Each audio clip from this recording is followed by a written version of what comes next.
I never expected to find myself in this situation.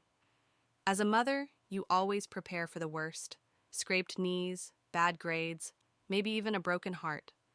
But nothing could have prepared me for what I walked into that day.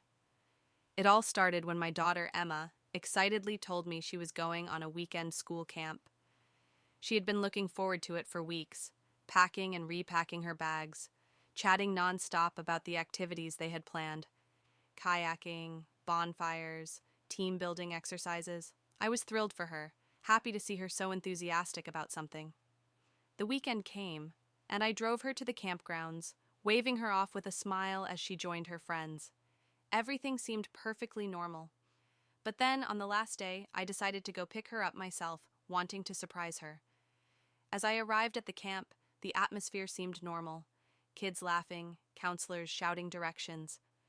I parked the car and began walking towards the cabins when I saw something that made me stop in my tracks. Emma was standing near the edge of the woods, talking to a boy I didn't recognize. At first, it seemed like an innocent conversation, but then he reached out and tucked a strand of her hair behind her ear. She laughed, her face lighting up in a way I had never seen before. My stomach dropped. My little girl, my Emma, was growing up, and she was experiencing something I wasn't ready for. A mix of emotions surged through me: shock, concern, even a tinge of sadness. I had come expecting to bring my daughter home, not to find her wrapped up in a moment that signaled she was no longer just my little girl.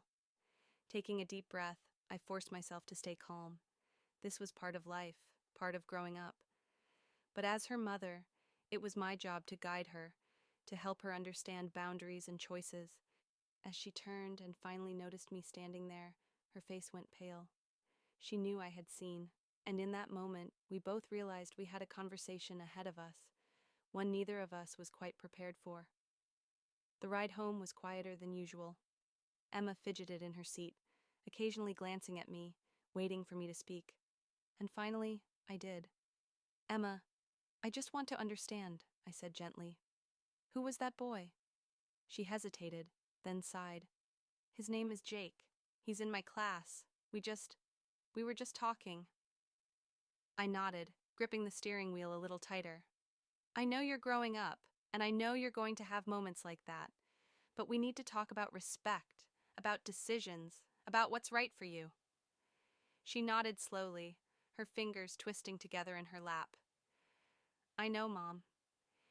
And as much as I wanted to be upset, a small part of me knew this was just another step in the journey of motherhood, learning to let go, little by little, while still holding on in the ways that mattered.